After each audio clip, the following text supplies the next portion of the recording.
Good afternoon. I've often heard it said, and I've often said it myself, God's timing is best. And it is. But God's timing doesn't always feel as though it's best. God usually operates on a time frame that is a lot longer than what we want.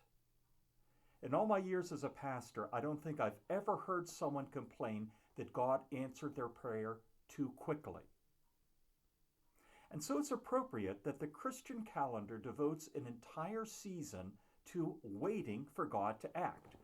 It's the season that we're in now called Advent. We wait, we prepare, we expect for God to come and to act.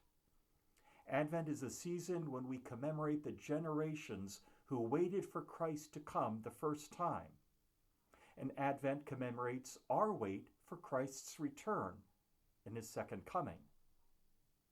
Now, there are plenty of other times that we wait for God.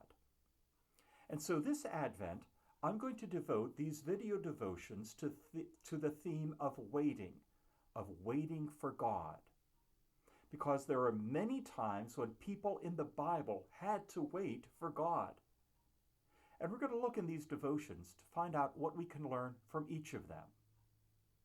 So today, our first story of waiting is the story of Abram and Sarah.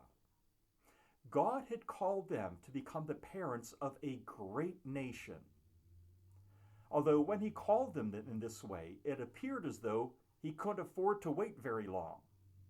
At the time when God gave this promise to Abram and Sarah, they were already 75 and 65 years old, and they had no children. Do the math, and it's pretty easy to figure out that childless 75-year-olds and 65-year-olds don't generally become the parents of a great nation. And yet, Abram and Sarah trusted the Lord. They left their homeland and traveled to a strange new country as they followed God's lead. But the years came and went, and there was still no baby. So you can't blame Abram and Sarah for getting a little bit antsy. When is God finally going to fulfill his promise? And so the Lord, in his mercy, sent another vision to Abram. And he said, "Do not be afraid, Abram. I am your shield, your very great reward." Now you would think that Abram would be reassured by this. But in his response, it doesn't sound so much as though he was afraid and needed to be comforted, as much as he was impatient and annoyed. Abram responded to God by saying, "Look, I still don't have any children, and if I were to die, my inheritance is going to have to go to one of my servants." In response, the Lord took Abram outside and said, "Look up at the night sky. Try to count the stars, because that is how many descendants you will have." Then the Bible tells us Abram believed the Lord, and he credited it to him as righteousness. And then God and Abram confirmed this understanding with a covenant ceremony. So, Abram and Sarah are good now, right? They had trusted God, they were willing to wait, and God reassured them, and so they knew it was going to happen. They were going to have their baby, right? Not really. They still had to wait until 10 years after the original promise, and by now, Abram is 85 and Sarah is 75. After 10 years of waiting, Sarah decides to take matters into her own hands. And she made use of a practice that was customary in those days, but seems awfully creepy to us. She told her husband to sleep with her young servant, because according to the custom of those days, the child that her servant would have would then be considered to be Sarah's child. Well, Abram went along with the plan, and the servant girl Hagar was none too happy about it.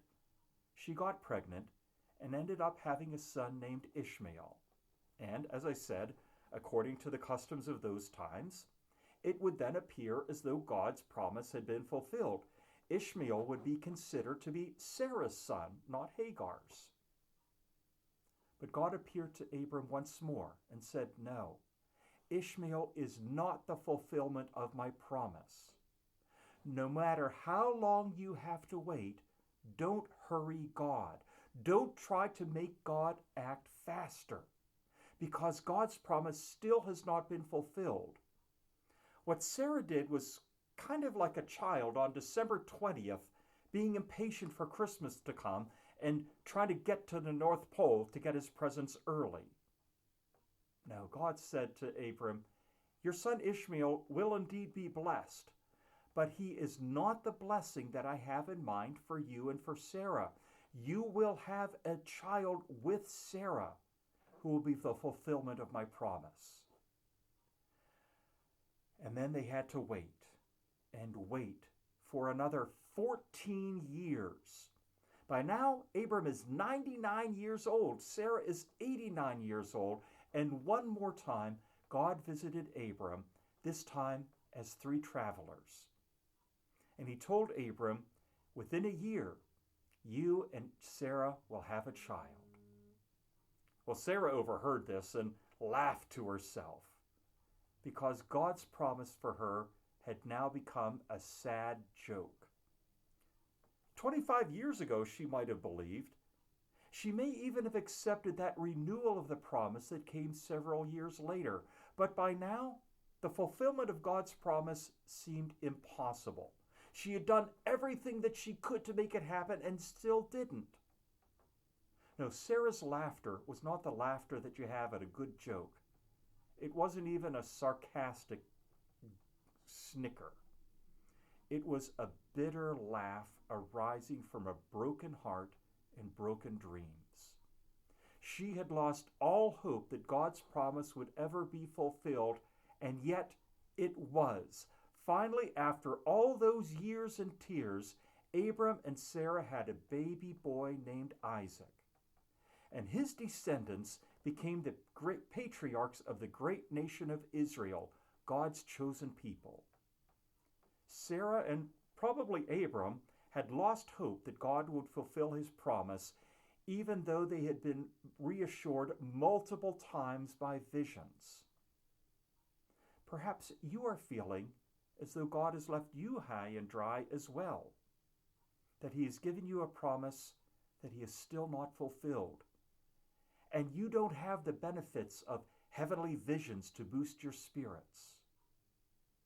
But I pray that God sends you laughter, not the snicker of a broken heart, but the full-hearted laughter which is the expression of delight and joy when you know that God does indeed fulfill his promises, and yes, God's timing is best.